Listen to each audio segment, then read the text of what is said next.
ఒక పాస్టర్ గారు సభలు పెడుతున్నాడంట. సభలు పెడతా ఉన్నాడు. ఒక 5-6 రోజులు సభలు అవి. సంఘస్థులందరూ కూడా చక్కగా పరిచర్య చేస్తూ ఉన్నారు. ఆ పరిచర్య ఎలాంటిదంటే సాపలు వేస్తూ ఉన్నారంట కొంతమంది, వంటలు చేస్తూ ఉన్నారంట కొంతమంది, వంటలు చేస్తూ ఉన్నారంట, డెకరేషన్ చేస్తున్నారంట, చర్చి మొత్తం క్లీన్ చేస్తున్నారంట, వంట పని చేస్తున్నారు, నీళ్ళు పోసే వాళ్ళు నీళ్ళు పని చేస్తున్నారు. దేవుడు వారికి కూడా ప్రత్యక్షమై వాళ్ళందరిని అడుగుతున్నాడంట, మీరు నా కోసం ఎంతగా కష్టపడ్డారు కదా, మీకు మీ కోరిక ఏంటో చెప్పండి, ఆ కోరిక నేను నెరవేరుస్తానని చెప్పాడంట. దేవునికి స్తోత్రం కలుగును గాక. హల్లెలూయా. ఒకడు వచ్చాడంట, అయ్యా నేను కూడా వంటలు చేశానయ్యా, ఇక్కడికి వచ్చిన ప్రతి ఒక్కరికి కూడా అన్నం పెట్టానయ్యా,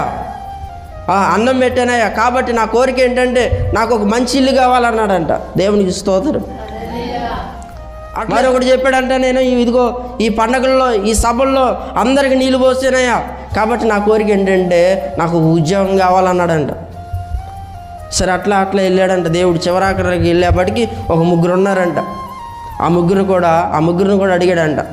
అందులో ఒక వ్యక్తిని ప్రశ్నించాడంట, ఇదిగో నీ కోరిక ఏంటి, వీళ్ళందరూ కోరుకున్నారు కదా, నీ కోరిక ఏంటని అడిగితే ఆ వ్యక్తి ఏమన్నాడు తెలుసా అండి? సంతోషంగా నా కోరిక ఏంటంటే, అయ్యా ఈ ప్రార్థనా కూడికల్లో నేను పరజాలు వేశాను, నా కోరిక ఏంటంటే నేను వేసిన ప్రతి పరజాలో జనాభా విస్తారంగా కూర్చోవాలన్నాడంట. ప్రైజ్లో అసలు ఎక్కడ ఖాళీ ఉండకూడదయ్యా, నేను ఎక్కడ పరజ వేసినా సరే ఆ పరజల గ్యాపులు లేకుండా మనుషులందరూ కూర్చోవాలి. మరొకటి దగ్గరికి వచ్చాడంట దేవుడు. ఆ వ్యక్తిని అడిగాడంట, నీ కోరిక ఏంటంటే ఆ వ్యక్తి సంతోషంగా మరొక మాట అన్నాడంట. ఆ కోరిక ఏంటంటే, అయ్యా నేను ఈ సభల్లో అన్నం వండా, నా కోరిక ఏంటంటే ఏ ఒక్కడు కూడా అన్నం వేస్ట్ కాకుండా అందరూ తినాలయ్యా అని కోరుకున్నాడంట. ఏమే అందరూ వాక్యం వినడానికి వచ్చారయ్యా, వాక్యం ఎంత విన్నారో నేను వండిన అన్నం కూడా అంతే తినాలి.